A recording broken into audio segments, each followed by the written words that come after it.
Good morning and welcome to a webinar in our series, Pathways to Prosperity. My name is Zina Ajos. I'm the Deputy Director of NHBSR.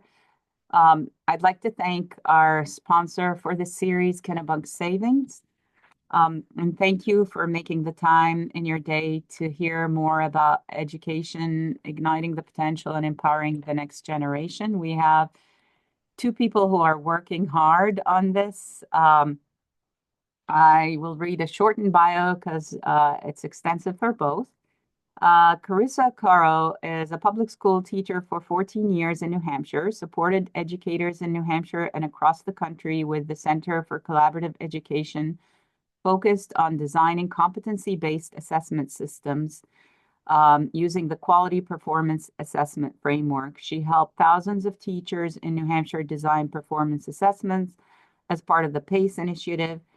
She is now the principal and owner of Educating for Good and works with the Franklin School District, created their Portrait of the Graduate, and provides technical advising for planning phase of the Manchester West redesign project as well. Claudia Tobin is the CEO and founder of Launch Now. Launch Now is a platform that assists middle and high school students in discovering career interests through an interactive survey.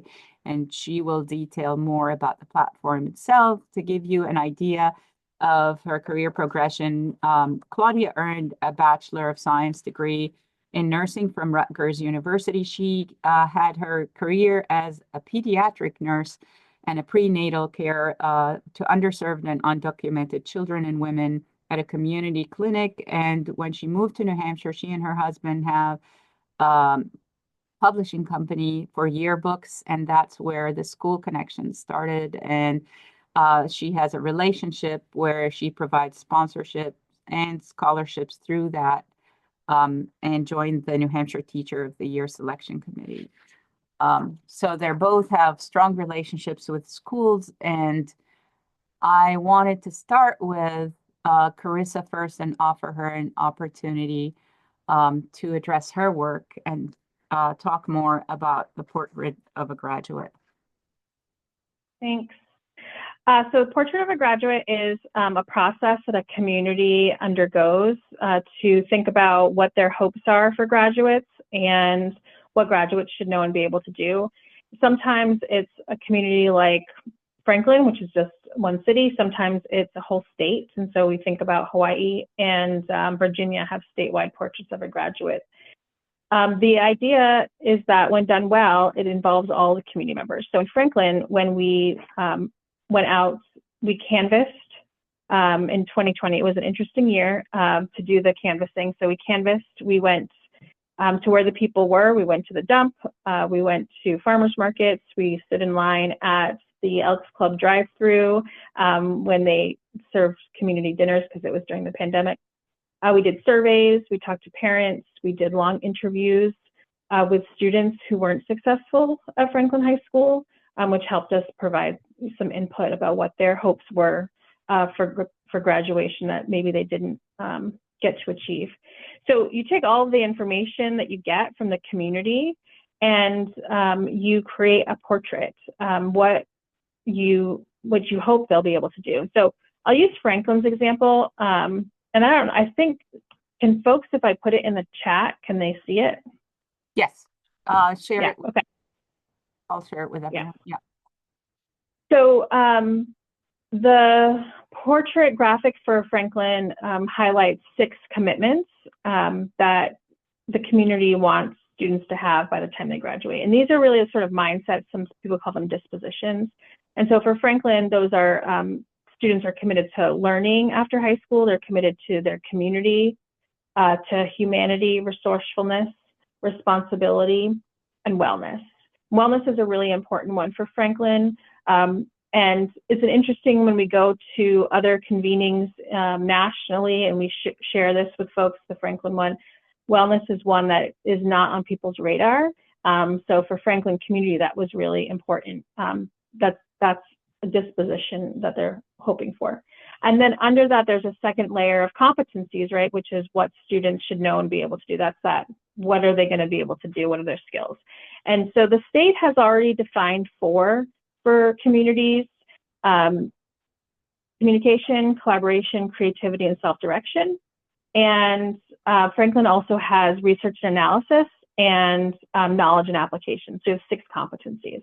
So those 6 competencies, students have to demonstrate those in order to graduate, and they have to demonstrate them in so many ways in different classes. And that's how they earn their credits for graduation. So like that's the first process. Part of the process is just like getting the portrait, what are the goals? And then the second part is to think about, okay, what is our system right now? How is it serving the portrait? How is it not? And what do we maybe need to add to that? And so that's the part that Franklin really took a long time to do. And we did things like we were able to, with the Barr Foundation, go send folks across the country to different schools to see different models to say, hey, that maybe that works for us. So some of the things that Franklin really changed or thought about deeply was, one, the learning. So really a commitment to project-based learning, a commitment to experience-based learning.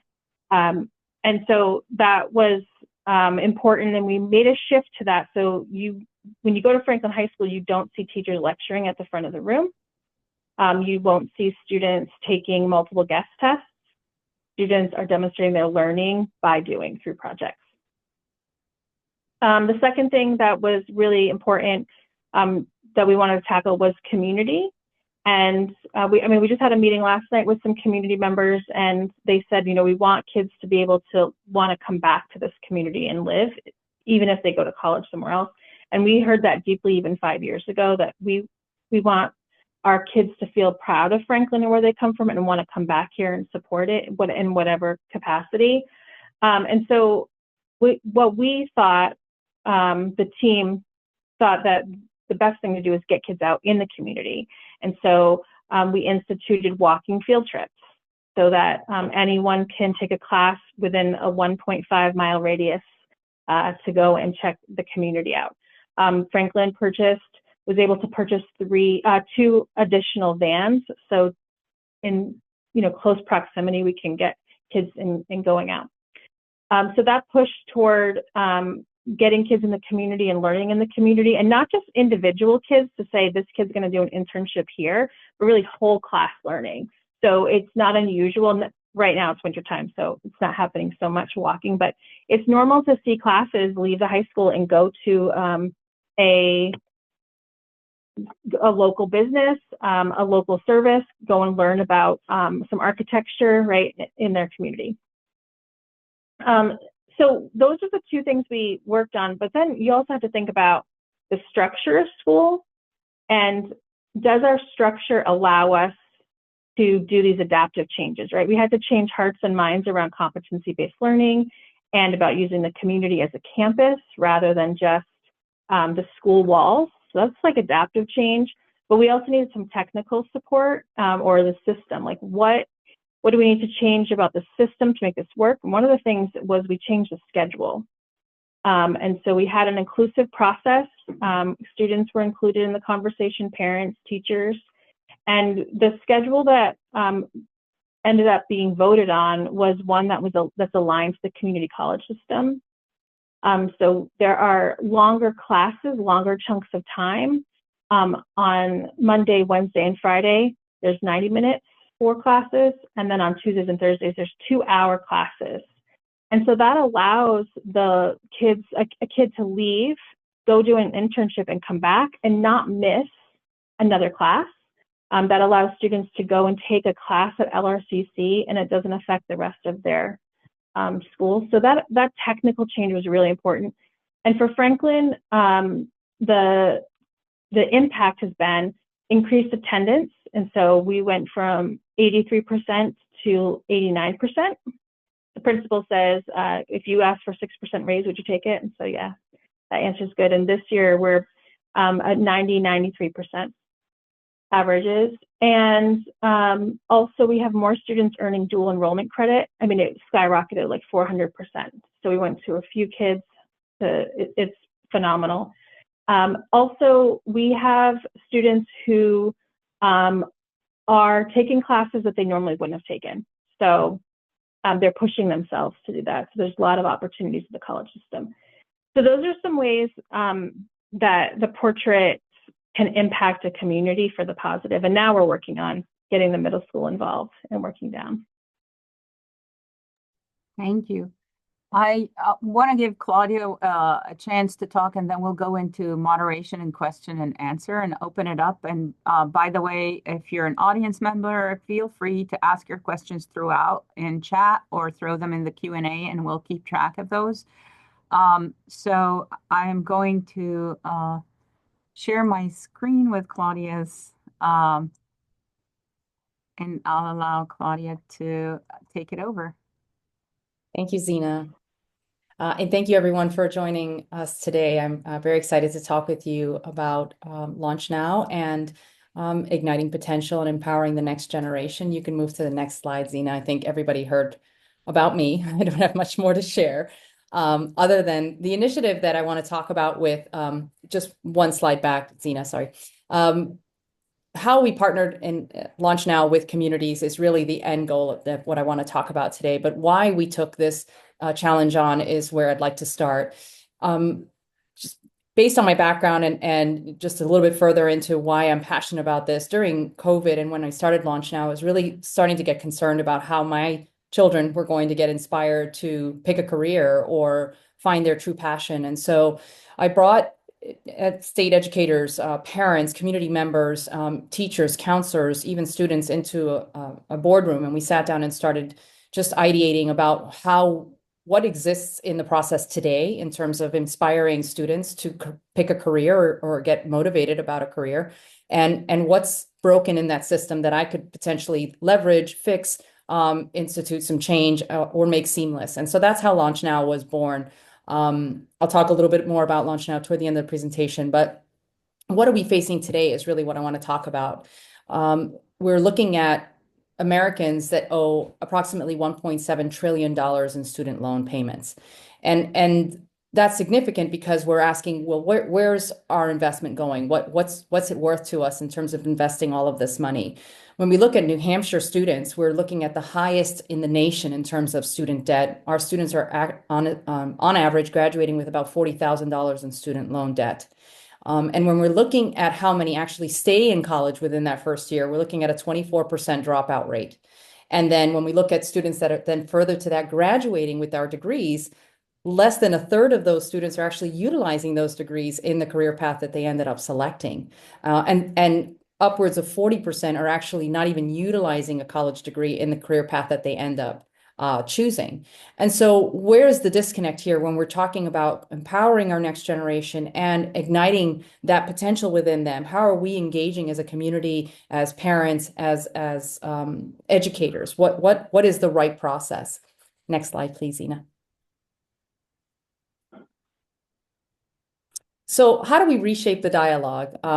We look at the labor market, how much is constantly changing, and all really great changes, largely due, of course, to technological innovation. And of course, that's reshaping our future. You know, what do those jobs look like? How are we educating for these changing jobs and disseminating this information about labor market trends, future opportunities? That's a big question, right? How do we prepare our students for the future? Well, a lot of this includes helping them understand what types of jobs are projected to grow and which are projected to decline. Ideally, students' aspirations should reflect that labor market, which certainly we know that's the standard, but we are seeing that a large number of students are setting very high ambitions for themselves and at a very young age when they're aspiring and dreaming. Lovely, we want that. But the focus tends to be on occupations that have traditionally been fairly inaccessible. Not a lot has changed in this in the research that we see. The top 5 occupations across Canada and the US have remained pretty consistent.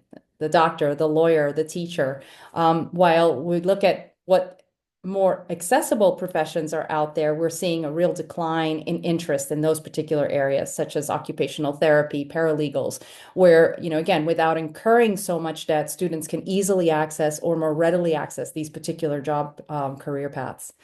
When we survey our students about what they know in the current labor market, over half of our students report that they don't have any familiarity with current market conditions or what requirements are there, is required in order to pursue a well-known profession, such as the teacher and the doctor.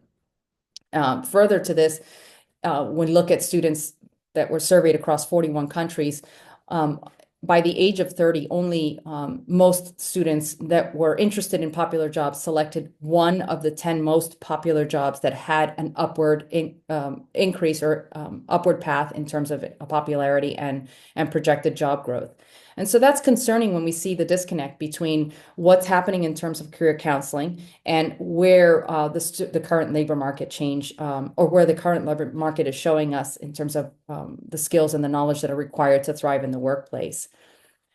What do we look at in terms of effective practice? Well, based on a lot of research and an international review of what the gold standard is, effective practices should include how students, or how we reflect on a career, how students reflect on what it takes to have a particular career in a space such as occupational therapy.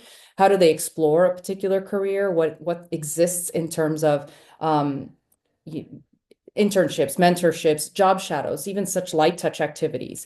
What sort of action are they taking? Is there project-based learning like Carissa mentioned or referenced in terms of what's happening in our communities, and what sort of dialogue is happening in this space and around careers? What does it really take to thrive and to succeed in a particular career path? And then networking. We don't think of networking for our students, particularly in middle and high school, but it is critical that they begin networking and begin having conversations with professionals that are doing this job on a daily basis. Next slide, please, Zena. So let's talk a little bit about our traditional approach in career counseling. The responsibility for helping students discover career pathway options has largely been left to the parents and the guidance counselors. When we look a little more closely at this particular model, we look at the average American student counselor has about 479 students on their roster. That's 479 to one counselor. Most students have reported that they don't see their counselor by the time they've graduated high school. So how are we expected that these poor, overworked, and underserved population is going to have enough of a capacity to really guide our students in terms of career counseling? Other factors that hinder career counseling include a lack of support for career development activities. A lot of the activities that Carissa described are the gold standard. How are we addressing homegrown initiatives? How are we leveraging makerspace? How are we leveraging opportunities where community businesses could step in and act as additional advocates? In general, the assumption has always been that the students and the parents will just figure it out, and that the four-year degree is good enough. It'll get them out there in the workforce and with a successful career. That's just not necessarily the case anymore, particularly when parents are just as confused about the labor market or don't have enough information about career planning. Or we overburden our school counselors even more without training them adequately in how to perform career counseling. It's really typically one introductory course in a curriculum that's a 48 to 60 credit graduate school curriculum. So too much to ask of our career counselors. Career counselors have not historically had effective system tools that would provide up-to-date labor market data or information on occupational knowledge that's associated with career pathways. We don't see career counseling in the federal legislation, especially today in this current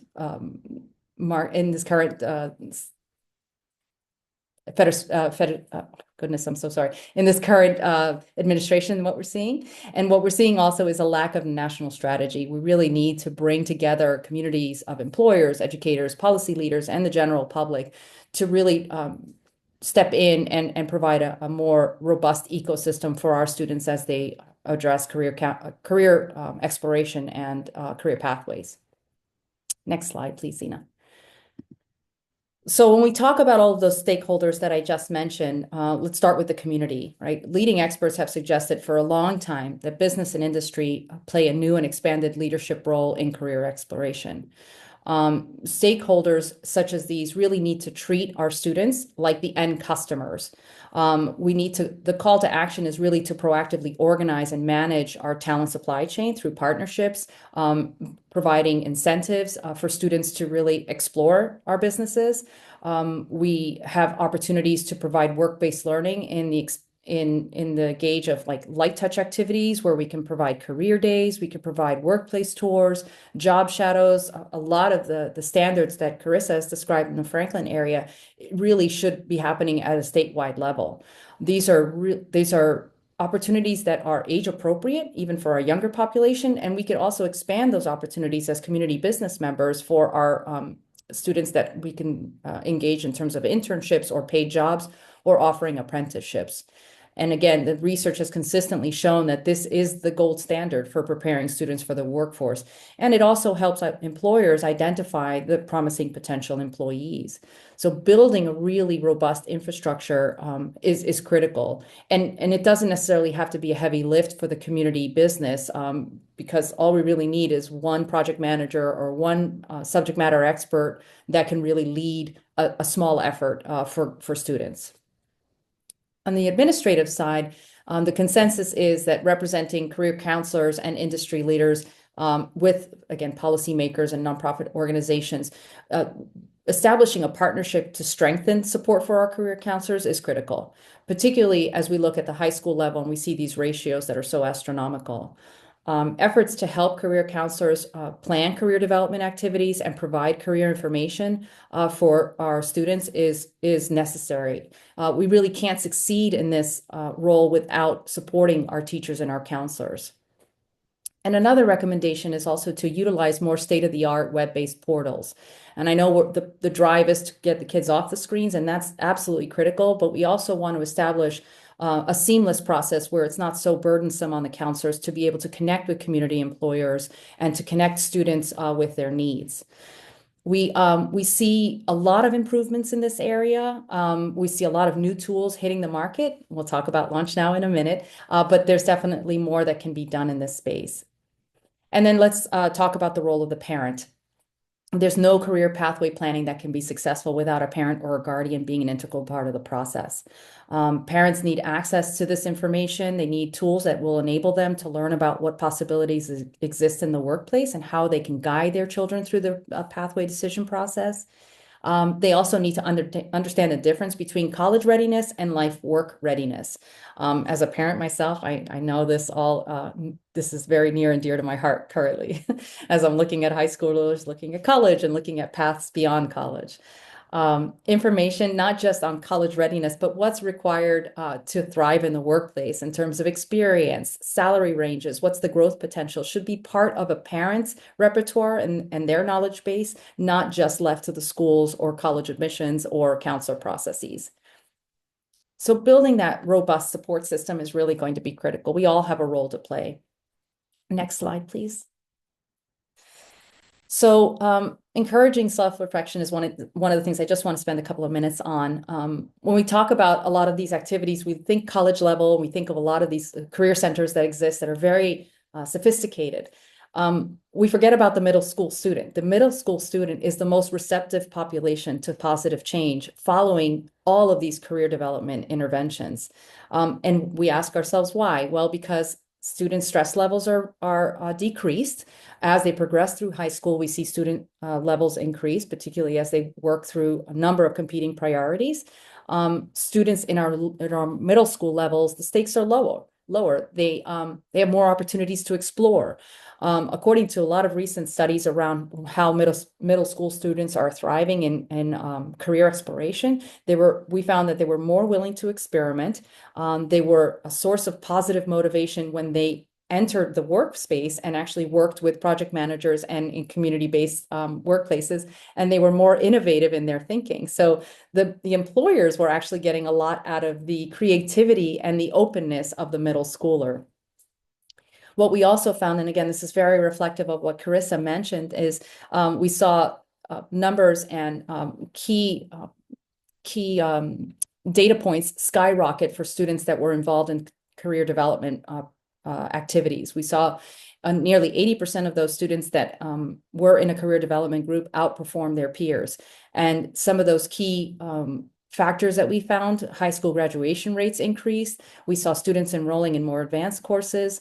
We saw students carrying on their education into higher education and following through on completing that higher education, actually graduating college. So those were really exciting measures that we saw in the research that I did and preparing for today. Next slide, please, Dina. So where are the opportunities for all? We talked a lot about best practices, and the question is, how are we supporting career exposure in all industries? How are we setting realistic expectations, leveraging self-reflection and personality assessments for our students? And how do we provide examples for those students so they can not only see themselves in it, but actually be that that catalyst or be that professional that they envision themselves in.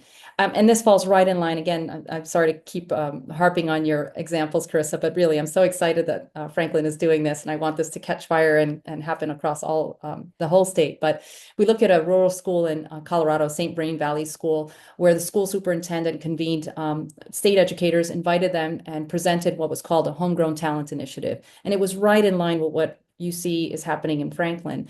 There was an established lab, there was a tour center, students were able to access flight simulators, drones, 3D printers, biomedical labs, and carry out experiments under the guise of the professionals that actually work in this industry. And the notion was to bring the field trip experience to the school and to the communities.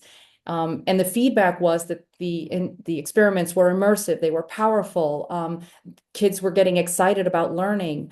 Afterwards, participants were able to sit and kind of talk about in breakout sessions how they can then carry these activities out in their local community schools or more rural schools. And again, utilizing an unused classroom, utilizing a local business partner where they can host the students. And they also all expressed a willingness to do so, was a good way to provide resources at a very low cost and a low lift. So we saw a lot of exciting and positive change and movement, and it's still, that program is still carrying out today. So obviously it's taken in with this particular community and really thriving. Next slide, please, Ina. So last couple of notes, and I'll talk about Launch Now. So how does this all pertain to my company and to what Launch Now does?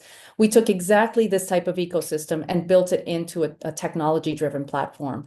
So Launch Now is a mobile application. It starts with the student completing a career interest survey and talking about filling out a survey where they not only just reference or answer questions about what interests them in terms of a career, but it also captures the skills that are inherent in that particular student. So their profile tells us, well, we're not only a match for these particular career opportunities that you can look at, but Taylor, you also have inherent skill in working with groups. You are an avid oral communicator. You work well with peers. You work. You know how to engage. You know how to be a change maker. All types of skills like that we don't necessarily talk about until we enter the workforce. But we want students to know, hey, these are skills that are really inherent in you and natural. We also built the ecosystem to include the counselor. So the counselor manages the student dashboard in a very succinct way, where we can look very clearly, very quickly at what students are interested in a particular industry, reach out to those industry partners and have them come to the classroom, or set up campus tours or job shadows, etc., or bring, as I used in the previous experiment, use those resources to bring the campus tour into the classroom. And then further to that, where we build out the additional ecosystem, or our stakeholders in this ecosystem, we bring the business partner in. So live time in utilizing the mobile application, students can then connect with the business. So Taylor sees that she's a match for education and training or hospitality and tourism. Well, we happen to have a partner that, is owner of the Grapponi Conference Center. So they can easily give this student an opportunity to come and explore what it's like to work in hospitality and tourism. Taylor can then see that there's an opportunity right in her local community to connect with this particular employer, sign up for an opportunity, and then we're off to the races in terms of setting up opportunities for Taylor to explore what it's like to really have a career in this setting. And then last but not least, we talked about the parent portal. So there is a parent portal on the LaunchNow platform where, as a parent, I can oversee my child's activities, oversee what kind of career matches they are showing an interest in, what opportunities they might have signed up for, so that I can leverage in my own networks, perhaps to have my daughter reach out, or my son work at the local hospital and talk with some of the professionals that have worked in that space before, and really immerse themselves in a career type of experience. So with the 4 portals on LaunchNow, we bring this ecosystem together in a seamless way without too much more heavy, burdensome work and paperwork on the counselor side, but also putting the work and putting the student in the driver's seat is really the goal of having LaunchNow and having this ecosystem in place. Last slide, Zena, please. And so to close, I just want to mention there are currently 29 million jobs available that require less than a 4-year degree out in our world. In addition, business and industry are seeking evidence of competency and mastery of skills that often involves industry-based certifications or other types of certifications that we can easily leverage in a work-based setting, and opening those up to opening up those opportunities to students is really critical.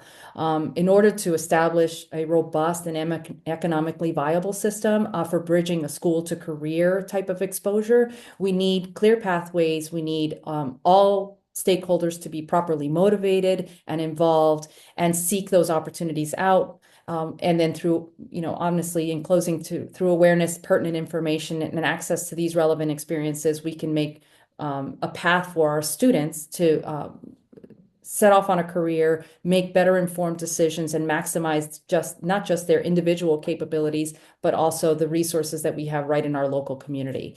And that's our focus at LaunchNow. That's what we're really determined to make happen for all students across, not just New Hampshire, but across the country. Thank you all. Thank you. And I have a question already from Michelle. What is the limiting factor? If Carissa, you can add your point of view as well. What is the limiting factor for expanding the work you each are doing across the state? There doesn't seem to be a downside for our young people and our businesses. Like what you're saying is really common sense to us. So why aren't we doing it across the state? What is your limiting factor, Carissa? I think the biggest limiting factor is imagination. And so when we think about schools, we think about them in really conventional ways, the traditional model of moving kids every 50 minutes, class to class to class. And so it doesn't have to be organized like that. And New Hampshire's education policy for the last 20 years, since competency-based education became the law, we haven't had folks take advantage of the full opportunities competency-based education can really offer. So an example from Franklin, sorry to use Franklin only examples here, because other schools in the state are doing this type of stuff as well. Like it is happening, but it's happening in pockets and maybe happening with a few kids, not sort of a system-wide thing. But we have a class called short stories.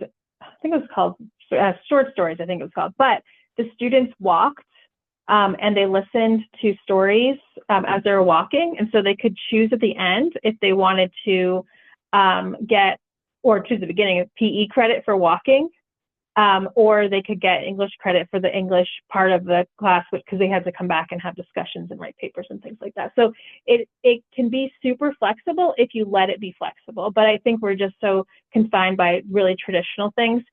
Transportation is another barrier. I think if Franklin wasn't organized the way it was, like Merrimack Valley, for example, is my home district, and we are far away from lots of industry. So to get kids to downtown Concord, they can ride the city bus, but it's 6 miles away. So if they don't have transportation, it's an extra cost. And transportation is a really expensive cost. I also think there's no time to connect. And one thing that we learned, and we strategize in Franklin, is like, how do we get these teachers, and some don't even live in the community, to understand what's available in the community and who's in the community. So early on, we did a professional development for teachers. It was on their PD day, and we brought in community members and we asked them to brainstorm together classes they could collaborate on or experiences they could collaborate on. And so that was a really good opportunity for folks to just be free and think and get to know community members. And that's been really important because people, even students and teachers, they don't necessarily access what's in the community because they don't know what they don't know. And so getting folks out there, we did lots of place-based learning.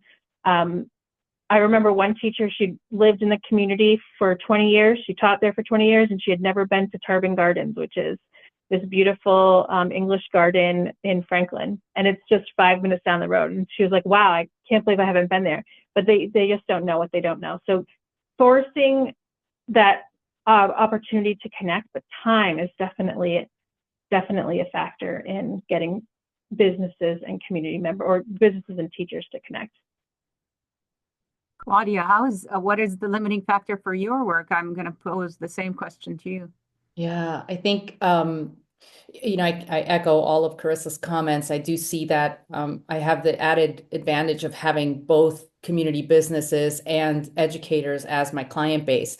And so I hear a lot of the same feedback from that Carissa's mentioned from the educators. From the business perspective, I think I'd like to provide a little insight is a lot of feedback has been that when business members try to encourage or bring students into the workplace setting, there's seems to be a lack of support or lack of understanding as to what it takes to bring a student into the workplace. And so they feel like these are comments that have come from my clients, that they hit their head against the wall with trying to really leverage, this is the workplace, these are the workplace practices that we're trying to, this is what's new and innovative and thinking, when, in the classroom, they're learning something completely different. I think historically, because we're so traditionally based with that 50-minute, class length time, how do you make time for the non-traditional, office hours where you can bring students into the setting? How do you create an environment where students are excited to come back day after day after day? A lot of our businesses will partner with a student once and then they don't see them again. So they're not sure necessarily, what I'm hearing is they're not sure necessarily how to bridge the gap and how to really incentivize and motivate the younger students and these particular populations, or where they fit in terms of how they support the educators, work together with them. They're not sure what their role is. That's generally what I've heard, but I echo everything that Carissa is saying. I hear a lot of the same sort of limitations. And I think in general, I'm coming from a technology perspective, so there's not a lot of trust in bringing more technology into the classroom and more, new app, another mobile application. There's generally a little bit of lack of trust because it's all so new. But it certainly works if the understanding is to leverage a more seamless process, a more seamless connection. So.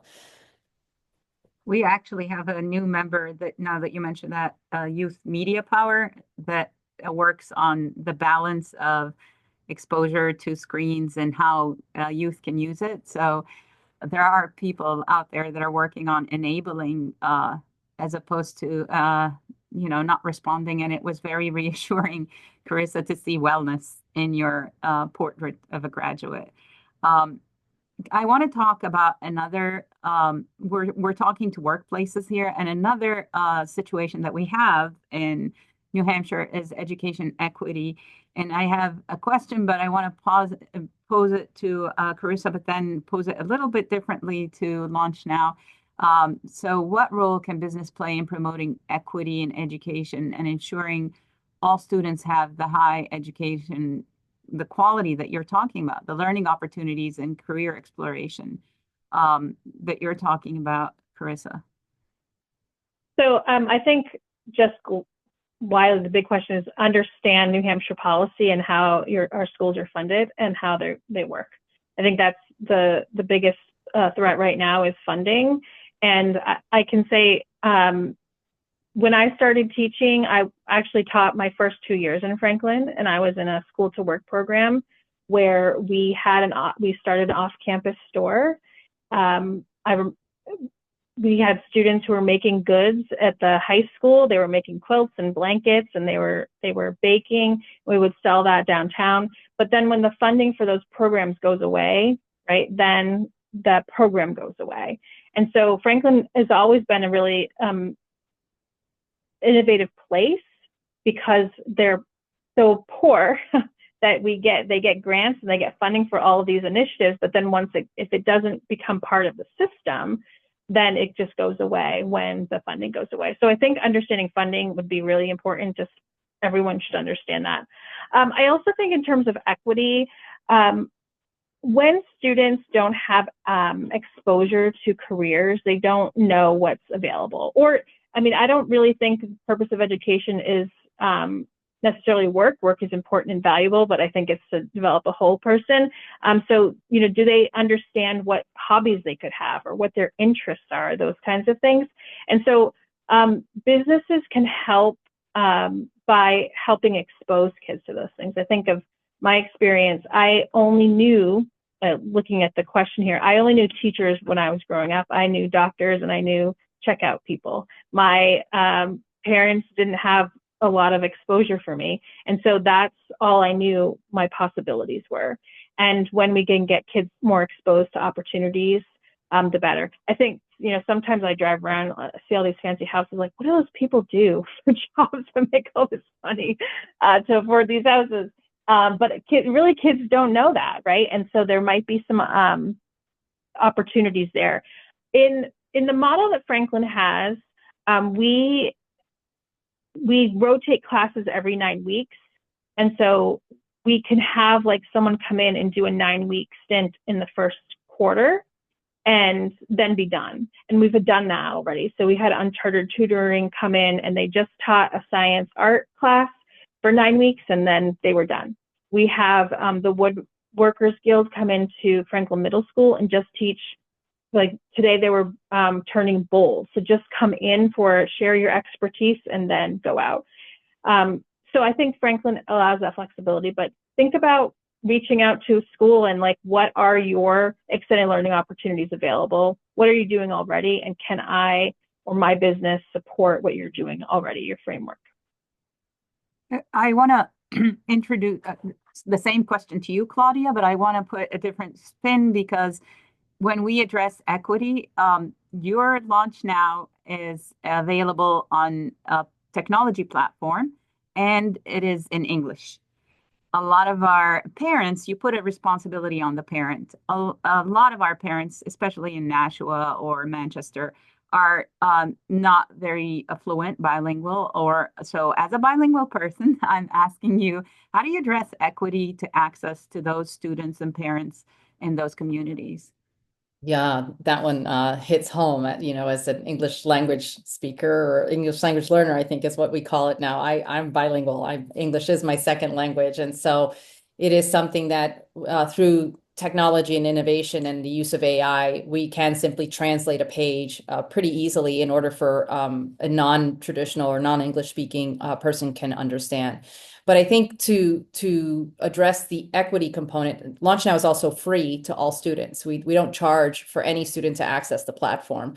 So we want to make sure that we you know, leverage the playing field in that capacity, but also from the employer group's perspective and the community partners that we bring on as employers, we charge on a sliding scale so that smaller businesses can also be part of the platform, be part of the solution, and be, you know, welcome students into their workplace setting.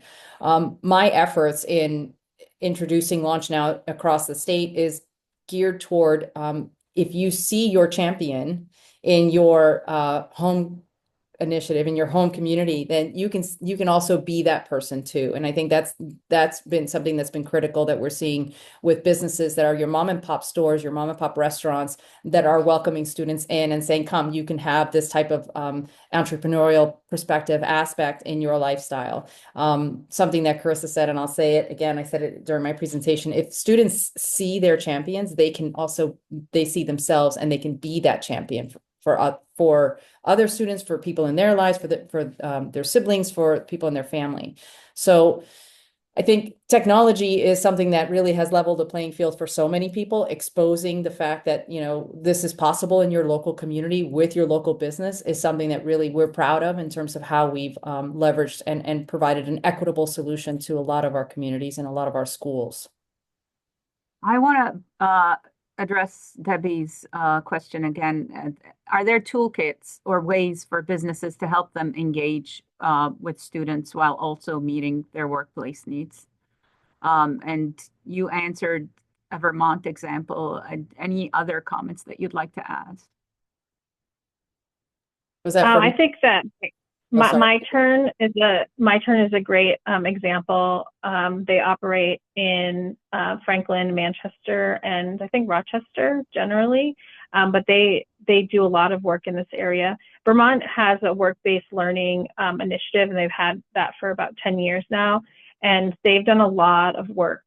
And some areas are more advanced than others, but I saw an example where the businesses they come together for an annual meeting, and the people who had kids the year before are sort of helping their other businesses figure out, like, oh, this is what internship, this is the problem. And then the students listen and the teachers listen, and then they go back and they think about what work readiness can we have in school in order for our students to be most successful in the workplace.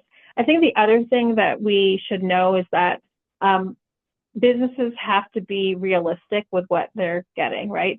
You're getting young people, you're getting young folks. And so you have, part of it is learning. You're not just getting someone who's going to come in and know all the things that you hope they should know, right? Like etiquette or whatever. So you are teaching still. It's not just coming and, and doing a thing. There's just some things that you have to be flexible with and have some grace because these are young people. Claudia, would you like to add anything? Yeah, Sina. So ironically, I just met with the Department of Education, the Bureau of Career Readiness yesterday, and I was talking about the Homegrown Talent Initiative. And a lot of our CTEs are already doing exactly this, developing maker spaces, developing project-based learning. I think, again, we're not aware that this is happening across the state. So some of our local communities already have these best practices. So we need to leverage that. We need to shout it out to the mountains that these activities are taking place, that they happen, and that they're relatively low cost and small lift for the business as well as for the school. So, you ask in your earlier question about the limiting factors. I think we're doing such great work in so many different pockets that we need to start to leverage those best practices across the state. I recently attended an event at Hopkinton Middle and High where they invited a number of professionals, and we had almost like a speed dating event where students got to go from classroom to classroom and work on a specific project. We had an artist, we had a landscaper, we had the chief of police, we had a NASA engineer, just talking in general, like not necessarily working on how do you get a career in NASA or how do you start a pathway down this path or select this type of pathway, but just work on a project, work with your hands and get inspired by what these professionals are doing in their setting.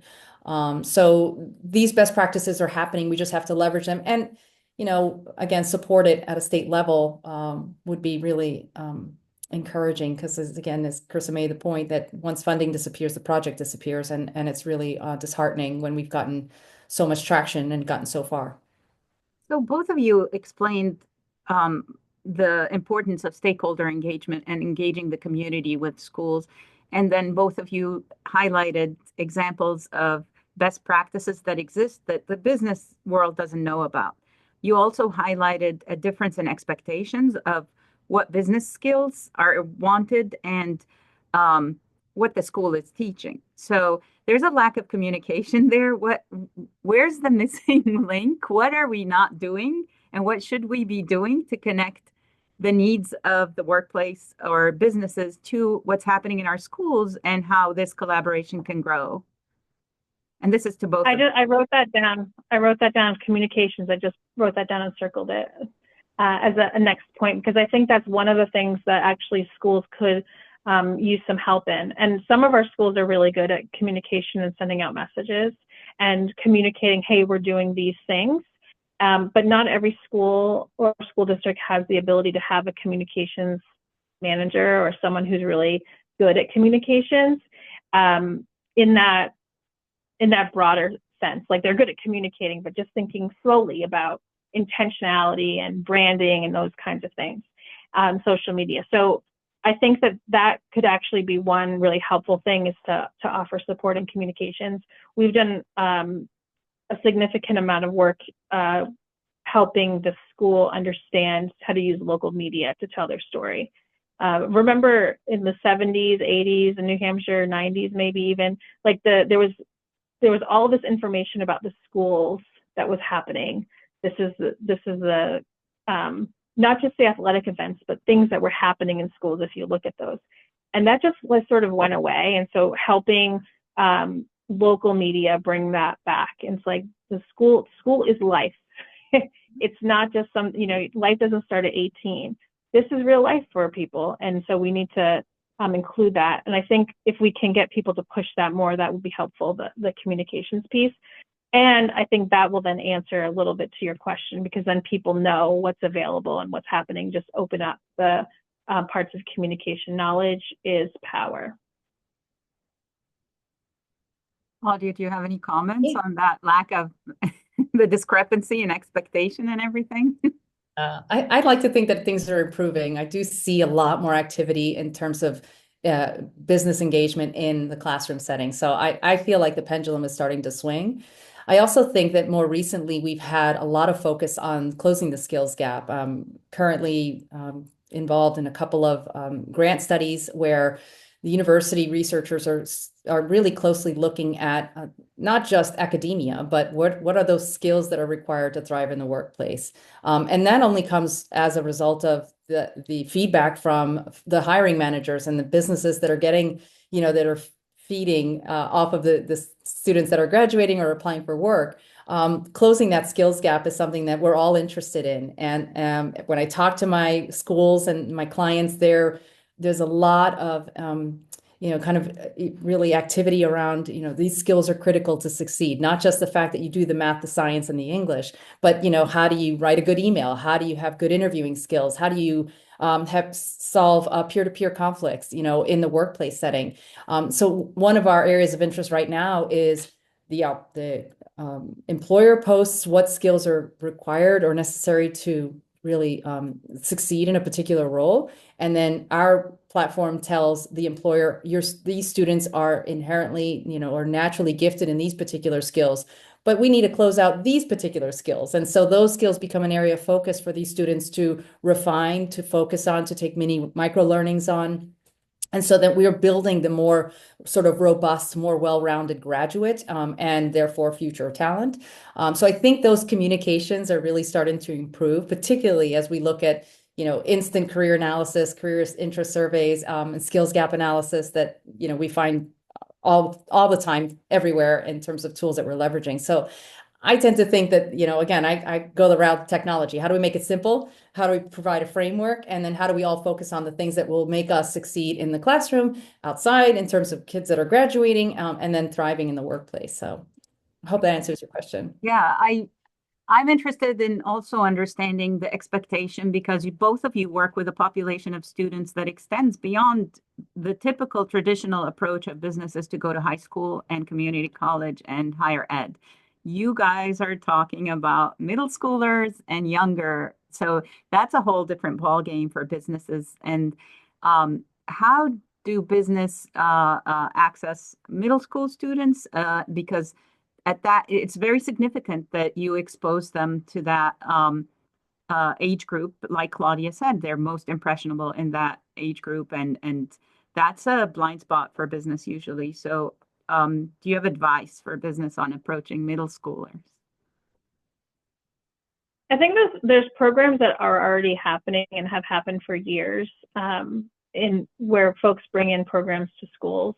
Banks are often in schools and teaching kids about financial literacy. We have, I think they're a member, an electric company, electric co-op or something. Yes. And they have a program, to go into schools. Yeah. So like that's just you have the curriculum, you have this exciting program, you love to talk about your thing, and then just offer that to schools. I don't know if folks know how expensive to have like a science presenter come in and do, these special programs. It's expensive, $1,500, $2,000 to have this. You could, use the excitement that you have about your particular business and bring it into schools as a program. I think that it's already happening, and it has happened for a long time. We just haven't sort of communicated it up like, hey, this is happening. I think to just get involved in some committees and things like that. I mean, you can go listen to your school board meetings. You can join a committee or a working group that's happening in your community, in your school community. And I think if you just start small, where can you go and just test out one place, test out where you know somebody. Don't to eat the whole elephant in one bite. Yeah. Claudia, any final advice for businesses as we wrap up here, and how they could take action and get involved with a wider spectrum of students?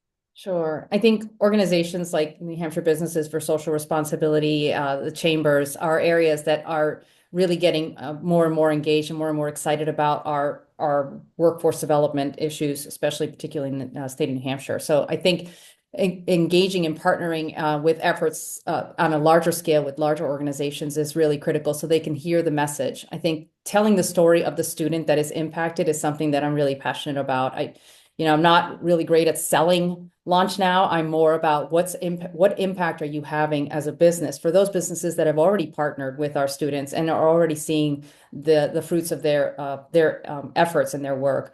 And I do think that businesses need to know that it's a fairly small lift in order to just incentivize and motivate a student. It really doesn't have to be an expensive effort. Project-based learning, we have career paths, we have paths to establish maker spaces that are fairly small lifts that would be leveraged by a professional, not necessarily your HR person. Don't send me your talent recruiter. Send me the person that's still passionate about doing their job. And those are the folks that will really motivate and incentivize. And you'll find that the activity catches fire. It really does.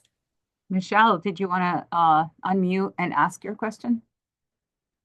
Oh, I raised it by accident, but I was just putting something into the chat. Hypertherm has gone into kind of to this point of business. Hypertherm's gone into elementary and middle schools with the hope that the lessons that they teach encourage more kids to stay engaged in math and science, knowing that that's their future for engineers and mechanical workers. So I think there are a lot of good examples to both of your points. Yep. Army BioFab has the BioTrek Challenge. We talked about at the start of the call. Lindt Chocolate also welcomes high school students. There's a lot. And so And Revision has their the mobile system thing that they go learning. So a lot of our members do that stuff, but Yes. we need more engagement Yes. from business, Yeah. large and small. Yeah.